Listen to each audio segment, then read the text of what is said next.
Welcome back to the Manage to Win podcast. I'm your host, David Russell. Today's episode is sponsored by Habitly.com. Everybody has at least one bad habit. So why not work on it? We've got great content on Habitly.com. By the way, another trick, let me tell you that the really powerful people do is they will take a good habit and make it stronger. So if you're really good at speaking, or if you're really good at how you manage your time, or you're really good at managing people, or you're really good at leading meetings, check out our content. I bet we have something you haven't considered or you've forgotten and you need to bring back. Take that strength and make it stronger. Habitly.com. You can't go wrong. Today's episode is with Michael F. Shine of Microfame Media. And he's going to talk to us about, drum roll please, secret societies. Dun, dun, dun, dun. Hey, this is great for your business, possibly. Let's dive in.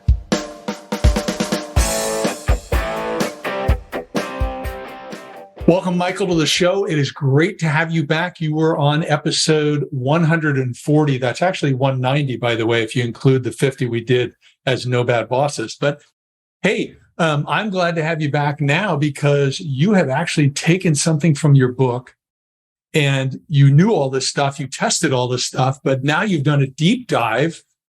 And it sounds kind of creepy and also intriguing. So remind the audience who you are, what you're doing, and then let's dive into this very interesting topic that you got for us. I think that you just gave me an idea, David. I think my new tagline is going to be Michael F. Shine, the creepiest man in business. I think that might work really well. I don't know. I think that'll get you in the wrong search results. You never know. Yeah, that's a good point. Yeah. Okay. So never mind that. Strike that one.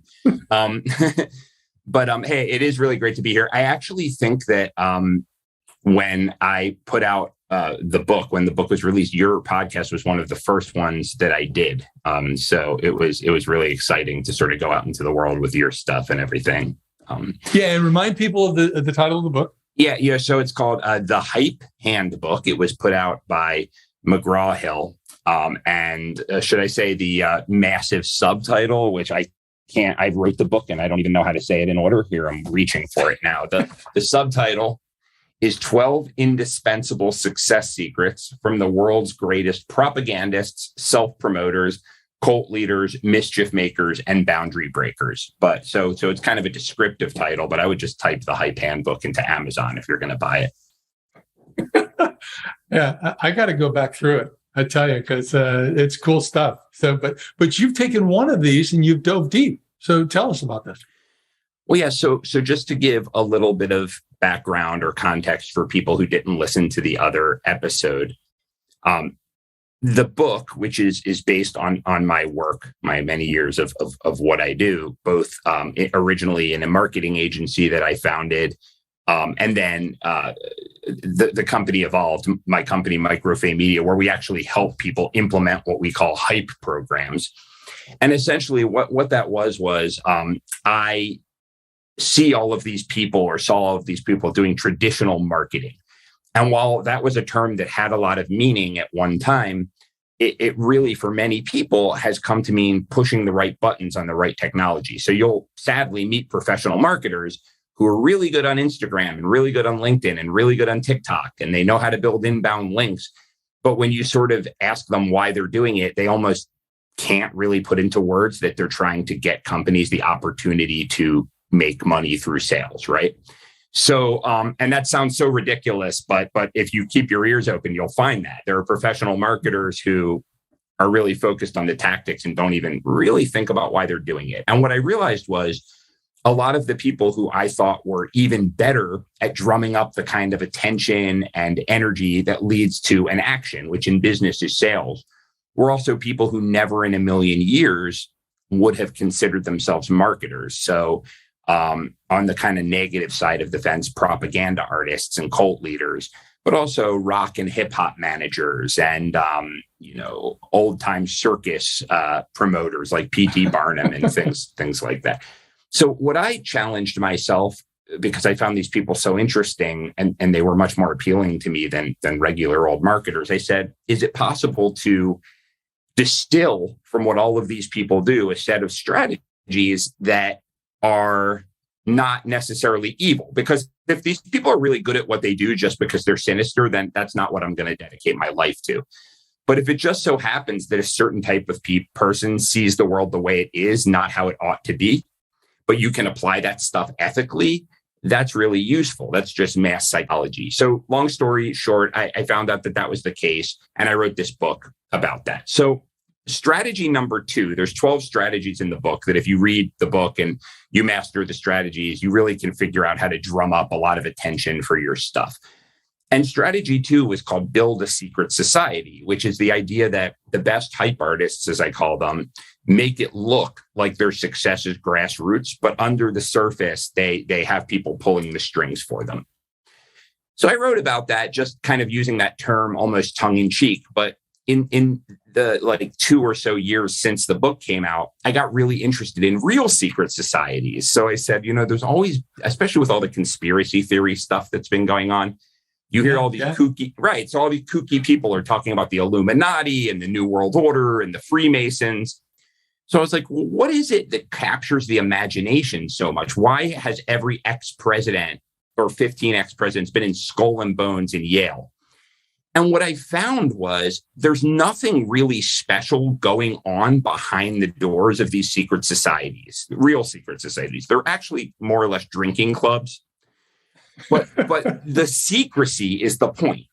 So but wait a minute. Yeah. So you're telling me that the last 15 presidents, the reason they got to be presidents is because they were a member of a drinking club. And so that we need to go out and join a drinking club. Is that what you're recommending?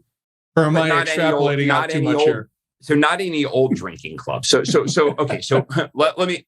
So most of these secret societies take their root in the Freemasons. That was one of the first of these sort of, we think of fraternities as college, but fraternal organizations.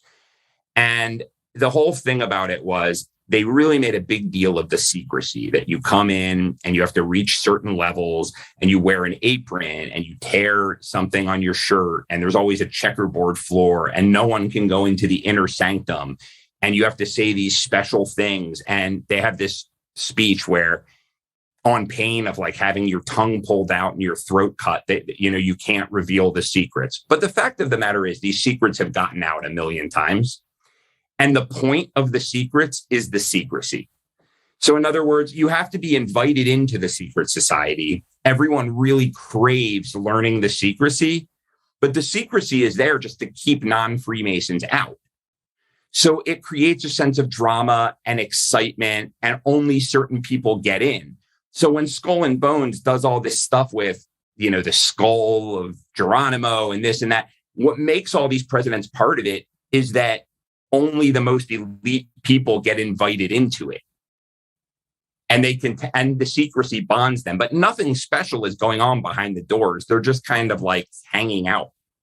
Well, it's interesting you bring up Freemasons, because my grandfather was the Grand Mason, the Grand Poobah of all Masons in California and Hawaii, or Northern California and Hawaii. I don't know what it was, but he was the 33-degree Mason, and that's a big one. That's the highest level. Yeah, right. Yeah, and and then he ended up being the treasurer of the organization. And so, back in the day, now I don't know when Masonry started. I don't remember. I'm sure it goes way, way back. But back in the day when he was doing it, which was in the 50s, 60s, 70s, 80s, he was. They could not invite anyone.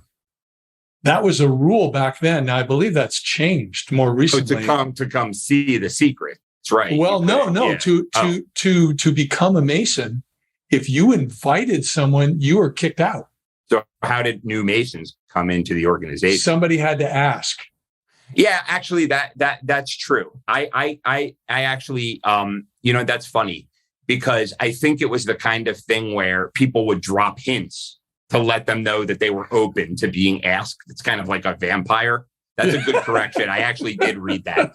And it's a very good clarification. So even that makes it very exclusive, right? It'd be one thing if I just said to you, hey, we have a networking group. You should join our networking group, right? Versus I have to sort of drop hints and wait for you to ask. And I can still turn you down. Yeah. And I think one of the problems with Masons is that as you entered, the year 2000, even the 90s, they weren't getting enough members. And so they had to change it. Yeah. They had to change it so you could invite people. Otherwise, it was going to die off. It's been very, very popular in different periods of history. So as you probably know from your grandfather, after the war, Freemasonry and also organizations like Freemasonry were insanely popular. And we know that, like, if you ever watched Flintstones reruns, which I did, I never really got this, but like they wear that buffalo hat and they go to that club. Like everyone joined those groups. But I think buffaloes. Yeah, exactly. But I think what happened over the years is that it became stodgy and uncool, with the 60s generation and the counterculture and that sort of thing. And people dropped out. But I guess the reason I'm even thinking about all this stuff is I started thinking about the psychology of that, the psychology of joining, because I see so much networking happening, right? And networking is valuable. But what typically happens is you'll see people do things like mastermind groups, right? Which is just a bunch of people sitting around, typically a rented boardroom table or whatever, and they share their business ideas. And it can be very useful, right? Yeah. Or you network at cocktail hours and you do favors and you do introductions. But some of that romance that made so many people join these groups and made them so influential, made people who join them do anything for their brothers and sisters, is absent. And so what I started thinking about is, what if you could recreate that, but updated for the modern era? So I started testing that in my own world. We created a group called the Ludic Circle, and only certain members are invited in. So I realized I had a mailing list that had a lot of people on it, and most people are just people, right? Like anyone else. But a few people on the list, I recognized their names. And I said, what if I invited these people and made it really exclusive and made it special? It would be more than a drinking club. It's access to certain events, access to certain other people. And it was just a whim. And I sent it out and we started building it. And it has been really incredible, both as an experience for everyone in the group, but also business is getting done, not in any kind of like direct way, but people just hook each other up. And that's the psychology that I find interesting. When you create this sort of exclusive group that's mysterious to everyone outside of it, people really, it's like networking times 50. So I understand the appeal, particularly if there's some other people that look really interesting that are in the group. But how would you make it so the group has value? Because everybody's tight on time.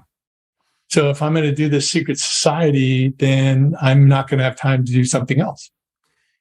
So I think there's two ways to look at this question, and I think they're interrelated, right? So I think the first way to look at this or answer this is on a very transactional, rational level, right? It's the idea that making a logical pitch to someone, hey, X number of other influential people will be there. We do in-person events of X type where X food is served and X business gets discussed. We have special, let's say, I don't want to talk, about, it would defeat the purpose if I tell you what our particular things are, but you might say, there are discounts on certain conferences, or we're holding our own conference that you get special access to, all that. And that all needs to happen, but that's very rational. And the one thing that I've found, and that most of us should know by now, is that people aren't very rational at all, because people spend hours and hours and hours doing networking stuff, but it's not fun. In fact, people hate it. They do it because they think they should. But if a new Mormon temple opens, and I'm not a Mormon church, but a Mormon temple, no one except for Mormons is supposed to, and I'll get this wrong, but go into a certain inner sanctum. But when they're first building it, before it's consecrated, everyone can come in. And it's, depending on what your religious beliefs are, but in terms of how it looks, just a building, people will drive from 4 states over to see this thing. It's that sense of drama. So if you call your mastermind group the business connectors mastermind, and you meet in a conference room and you go around the table offering leads and introductions, it's a chore. But yeah, we're all tight on time, but people will spend their weekend going to a Mormon temple that's not going to be any different the next day. Well, it reminds me a little bit. Have you seen Ryan Mickler's Order of Man? No. Okay, so he does a podcast, and now he's really trying to pitch. I think he grew up without a father. Okay. So he's trying to get men to be so there's this other part of it that you haven't really gotten to, I don't think, as much, is that and it's not necessarily secret society, but it is kind of this club of, right, do you want to be a man that's a better man than you are today, or a better man than whoever else out in the crowd there? He's very sincere. It seems like a good group. I mean, I'm not putting it down at all, but he is gaining a lot of momentum coming out of his wounds from childhood and what he's learning about how to be a man of good character, integrity, responsibility, that type of thing. So, are there situations where these secret societies, there is kind of a cause, behind it that drives everybody and bonds them? Yeah. And I think a lot of times, historically, there are multiple causes. So, it's funny, you said there's nothing negative about his group. I would say that unlike some of, the other examples of gurus who I talk about, and we talked about in the other episode, who present themselves as great, but aren't maybe so great, I think secret societies as they existed in the past are the opposite. I think people viewed them as very, very sinister, and they weren't sinister at all. I think they were mostly good. And I exaggerate when I say a drinking club. So George Washington and many of the founders were Freemasons, and they did building projects across the country that they raised money for that we still go into. These Greco-Roman buildings, many of them have cornerstones from Freemasonry. The Shriners, which are an outgrowth of Freemasonry, those old guys with the silly little hats who drive around in those cars. That they do amazing work. They do the Shriners Hospital and all that. And that's a great example, because this was a bunch of guys who were bored of the Freemasonry stuff. And it's called like the mystical shrine of the something or other. And they wear these goofy hats and like this and that. Yeah. But, that pageantry underneath it is a lot of, great stuff. And actually, it's funny. This is one that a lot of people don't know outside of where I grew up, but it's actually close to my own heart. Have you ever heard of the Mummers? The Mummers? Yeah. So it's everyone in Philly knows what it is, but no one else outside. So the Mummers on Thanksgiving, I think, is it Thanksgiving or New Year's? Because I haven't lived there for so long, but there's this big parade, the Mummers Parade. And it's these guys, typically men, who are typically like South Philly guys. And that's a traditionally like Italian American and somewhat Irish neighborhood. And they're usually often these beefy guys, and it's a very manly man thing, but they dress up in these flowery costumes with wings, and they play music, and they do this parade, and they spend like all year building these floats and these things. And, it's so beloved in Philadelphia that when the Eagles won the Super Bowl, the speech that was given, the player, who gave the speech dressed up as a mummer, and he wasn't from Philadelphia, but people loved him, will love him till the day he died. So, and that's not like a good cause per se, but people, they create a show, they create something that people just absolutely love and have loved for 80 years or 100 years or whatever it is. So if I'm understanding you, there is a compelling reason to join just because it's quote unquote secret. And invitation only. Yeah. So I read this book called The Craft, which is kind of the definitive book of Freemasonry.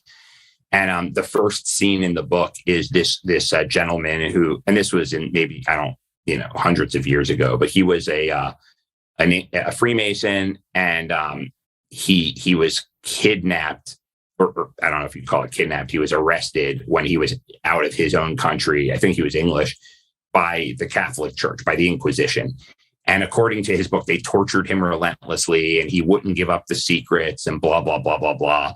And, because it was such a sinister thing. And he wrote this best-selling book about it. But records were found later. He told them everything. He was tortured, and they have records of what he told them. And what he basically told them is there's all these secret rituals that no one's allowed to know. They rip the cloth, they do the thing. And the thing at the bottom of it is be good to your fellow man. Like, they're not tweaking the New World Order. They're not calling the secret shadow government. They're basically, there's all these layers of secrecy that's about the secrecy. And yeah, something about humanity, it's that forbidden fruit thing. When you can't have it, that's what you want, right? It's like, yeah. I mean, think about it. Put yourself in those shoes. Don't you want to find out what goes on? I mean, at the Bilderberg group meeting, like, we don't care what goes on. I mean, maybe not you, but a lot of, or is there something? Okay. So is there something, though? Think of something in your life that's exclusive and secret that maybe you're just different than the rest of us, but that you'd be curious to be a fly on the wall at, that's sort of appealing in its own way. Well, I mean, I think I have an idea about it, but, I would like to understand why, what goes on in these stupid meetings with politicians, why they can't focus on the common good instead of, supporting the people that are going to give money to their campaign, or just staying reelected because they're going to go the party line. And it's like, I that's what, and I'm not so much interested in what goes on there, but like, hey, can't we discuss, what the solution is? It's kind of interesting. And I mentioned this. I did some looking into, based on some writing I'm doing, on the defund the police movement. Oh, yeah. And so if you look at it, you catch all the sound bites that a lot of organizations are doing to attract attention and raise money and basically put forth their bias. And for years, there has been the opposite bias of don't touch the police. Yeah. Even when there's problems. So right. I'm not...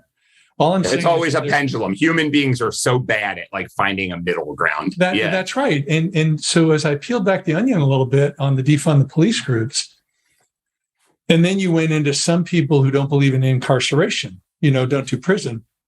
Really, as I tried to step back, I was like, because you read it and so much of it is based on partial truths. Which part? I'm sorry.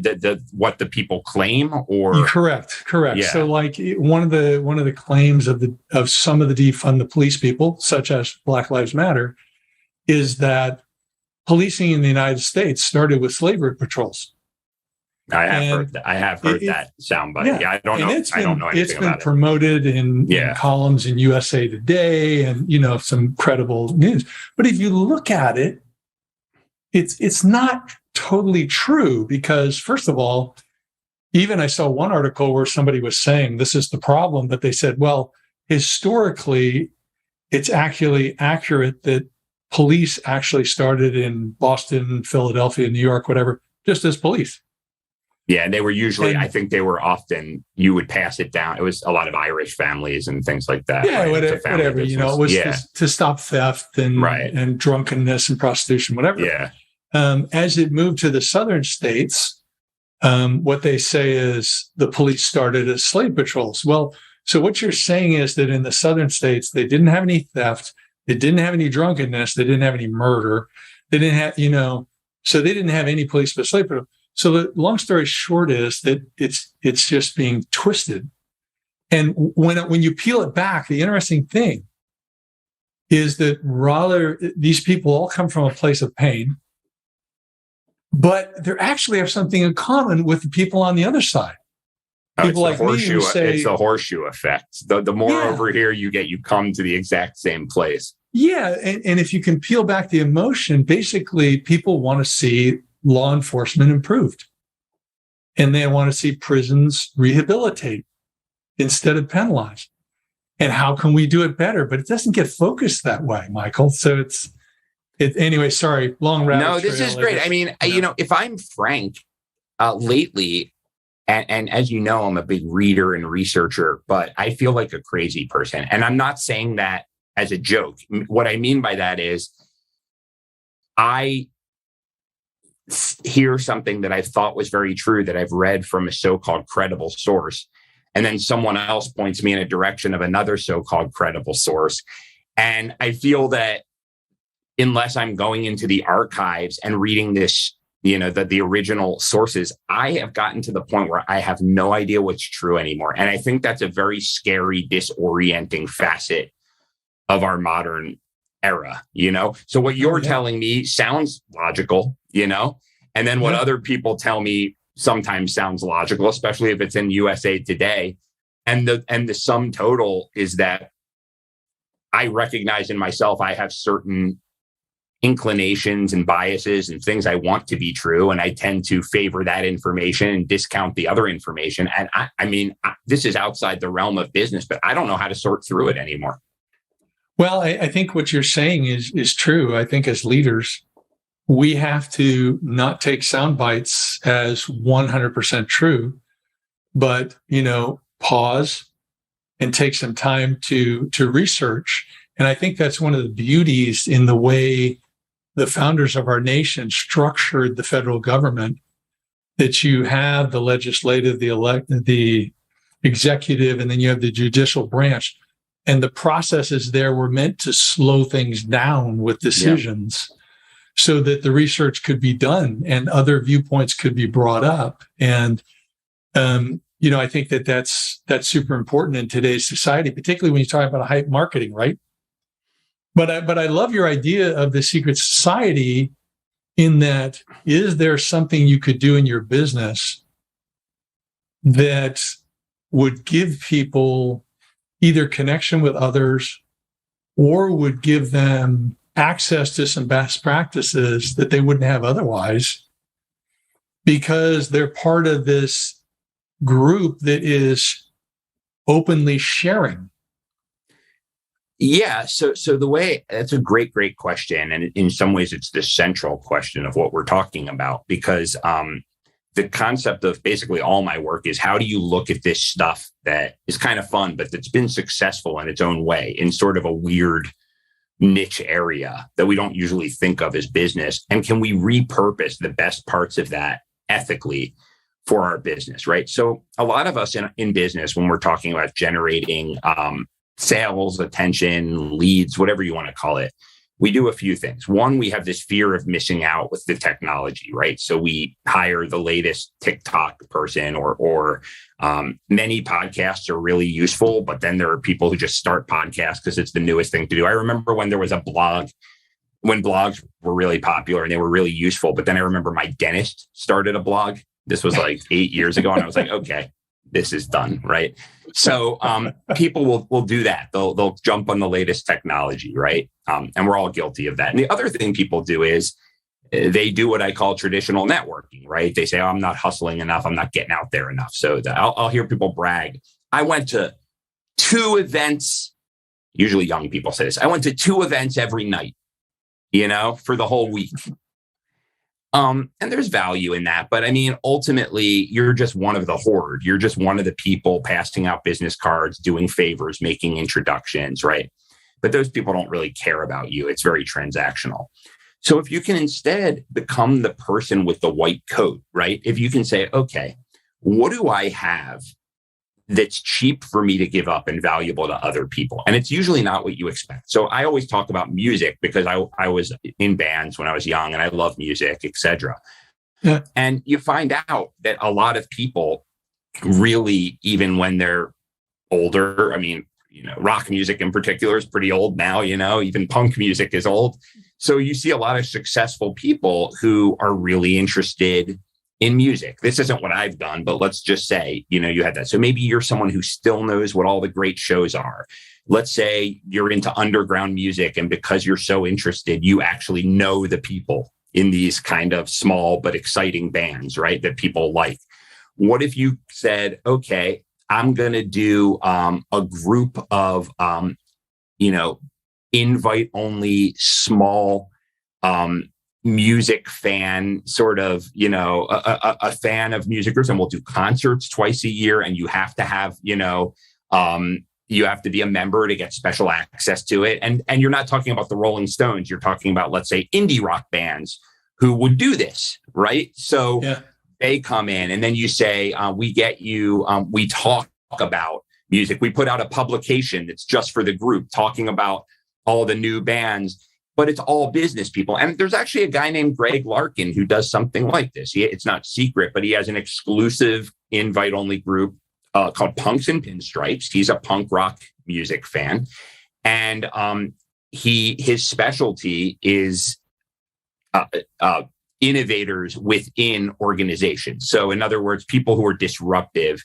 I don't want to use that word, but it's people who are change makers in an organization who have to fight for these innovative things.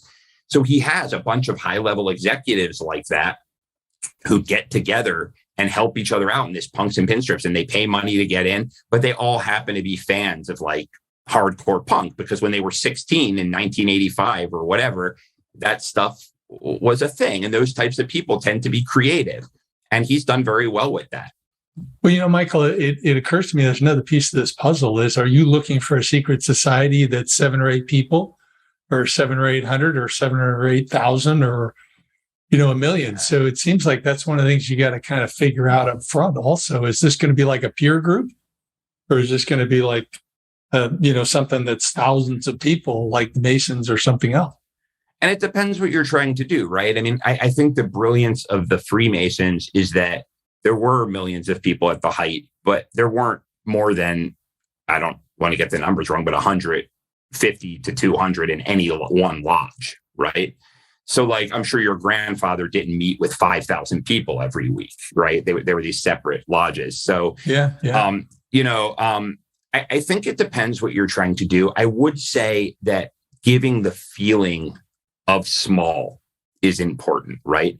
So if you give it all the flash and panache of a secret society, you give it secret society color. So instead of making a networking group, you give the invitations a gold leaf emboss and you give it a funny name and you meet in a special building, but everyone and their mother is in the group.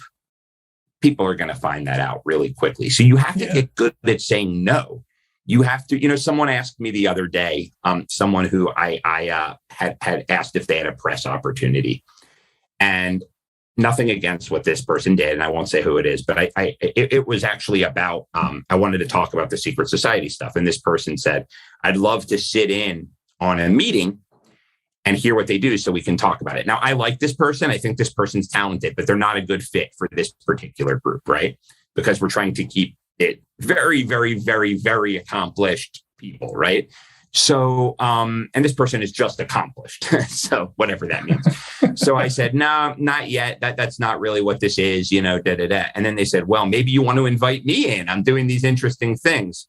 I didn't do it. I gave up the press opportunity because once you start doing that, you get in trouble. But think about it. She wanted to get in and she doesn't even know who's in the group. And she pushed me to get in. So that's the thing. You have to the fact that I told her it was secret. If I told her it was just a networking group, there's no way she would have asked me to join the thing. Yeah. It really sounds like it's some work, but it would be, you and I can talk forever. So I think this is a great place to end the podcast, because if this appeals to anybody out there, if you want to do a secret society, if you're thinking, hey, Michael's onto something here, obviously he's ahead of you on the path. So, Michael, how do they get a hold of you if they want to talk this out? And of course, they can't be invited to your group. You can invite them. So they can't call to get invited. But maybe if they prove themselves well enough, you'll invite them. But that can't be the primary objective. Well, the only way I could answer this is to do a plug, because what we do for a living is we work with organizations to design hype campaigns for them. So what that basically means is we figure out what their goals are and we come up based on these strategies with a methodology or a way to generate the kind of attention and emotion that will get them to where they want to be, which a lot of times is sales, right? The reason I bring that up is because one of the methods we've been using more and more is helping people set up these secret societies. If we feel that that's a good strategy for an organization, what we do a lot of what we call gambits. We do experiments. So we would do a few invites, see if people bit based on certain concepts, and then we would help work with them until the thing, got built. So I guess if you want to talk to me, our company is microfamemedia.com, FAME, and my email address, which is a little tricky, is MFS. So Mark, Frank, Sam at microfamemedia.com. So if you want to get in touch with me, even just to share, I'll share some ideas with you, get to know you, and we'll see what happens. Hey, fabulous. I love it, Michael. Thanks for coming back on the show. I love this idea, and hope some people reach out to you. This was an absolute blast. Thanks for tuning in today. Don't forget our sponsor, Habitly.com. Take that habit that's a strong one, make it stronger. Or if you have an area that needs improvement, address it. It's costing you time, costing you money. Habitly.com, 7 days free. Can't go wrong. If you liked this episode with Michael about secret societies, it was great. It was fun. Please subscribe, leave us a comment or a rating, and stay tuned. We've got more great guests coming. Bye for now.